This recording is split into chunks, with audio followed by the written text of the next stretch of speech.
So anyway, 21 till the hour. Please welcome to the Imus Wayne program, Congressman Peter King. Good morning, Congressman King.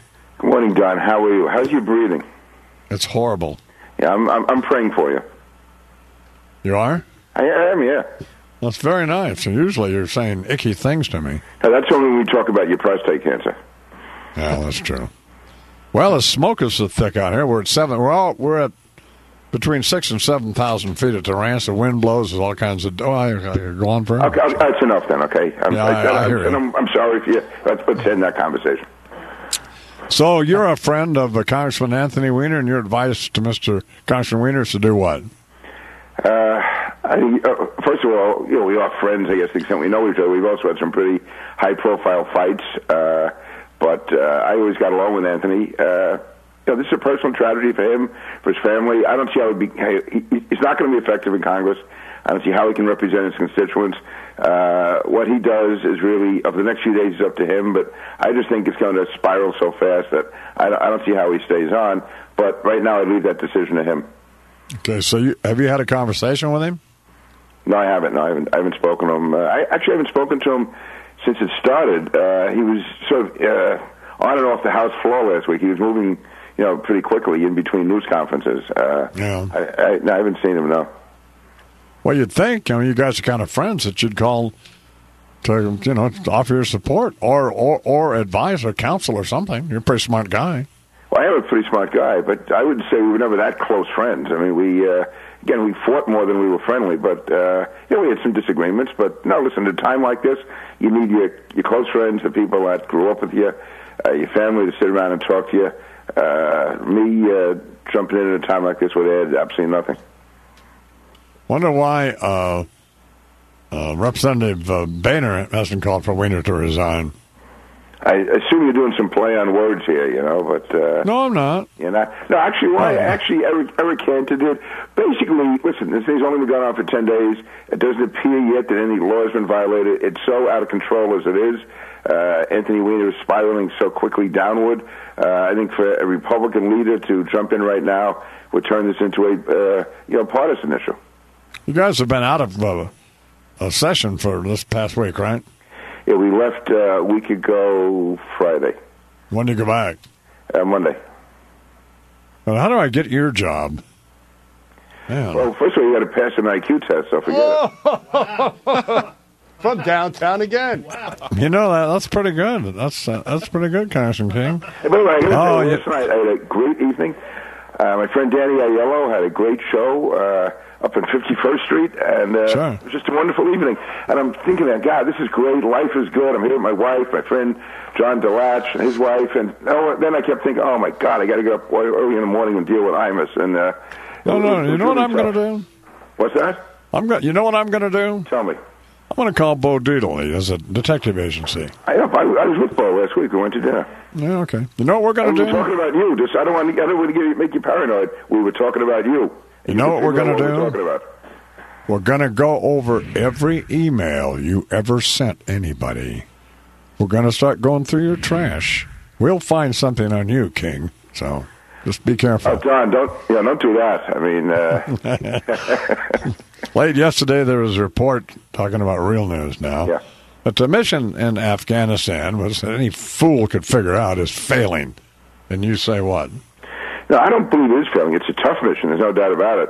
But I think we're making a lot of progress in southern Afghanistan. I have a great regard for General Petraeus. And it's not going to be easy over there, but I think to pull out now, you'd allow al-Qaeda to come back, you'd allow the Taliban to come back, and we could replay something like we saw on September 11th. So, listen, I'm not for a moment saying it's easy. I've been over there a few times.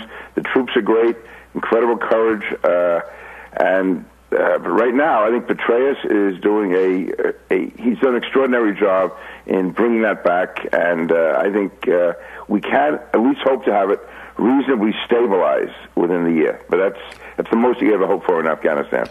What do you mean stabilized? What do you mean stabilized? Stabilized in that you'd have a government that would be able to keep al-Qaeda and the Taliban from getting a major significant foothold.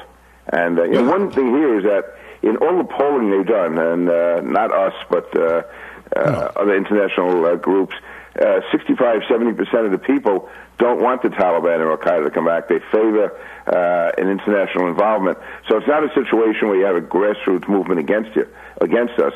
And again, the thought of us pulling out right now, that would, first of all, it would destabilize Pakistan even worse than it is.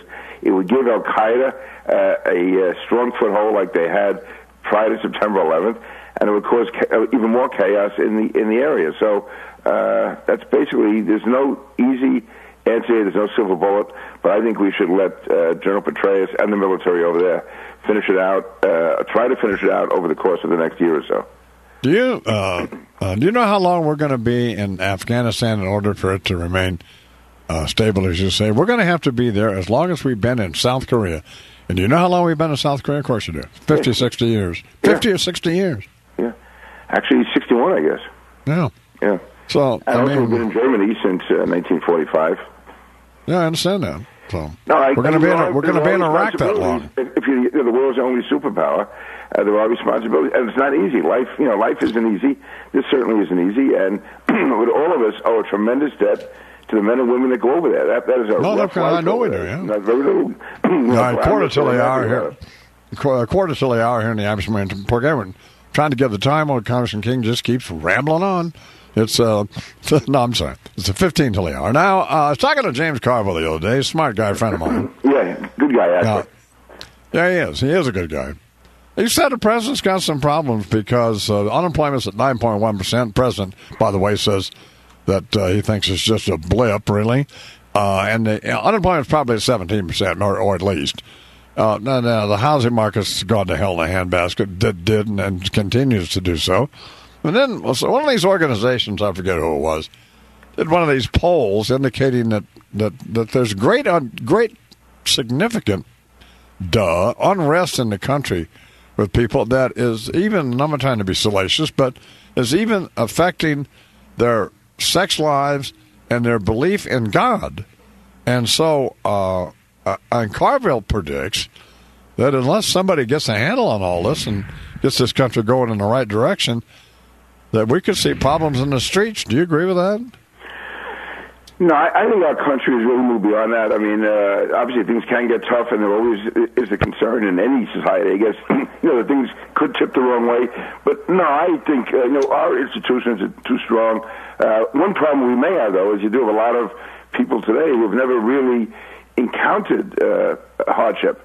I mean, anyone who grew up certainly in the Depression, or even during the 40s and 50s, you weren't raised to expect that much prosperity. You sort of assume that they're going to be tough times. We had such a long run of prosperity, and everybody had a job, and there's really nothing to worry about except what kind of music you want to listen to. Yeah, I think right now there are some people who have a hard time handling it. But no, as a country, we have more of a substance, more of a stamina than that. I think you will find people who may be returning more to traditional religion or along those lines. But no, I think we need a good leader. I think we need someone who can turn the country around. But I think James is exaggerating a little bit. But again, maybe, if I was one of those people who was out of work, I'd be kind of desperate. But I don't sense that out there. Right? I just don't sense, there's anger, there's discontent, but I don't sense anything like, some kind of a banana republic, no. Well, when you're screaming your guts out and the angry mob's turning over your limo, you're going to be singing a different tune, dude, so...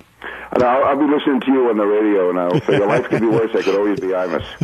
Thank you. Thank you very much. Congressman Peter King here at the Imus and Weiner program, 12 minutes till the hour.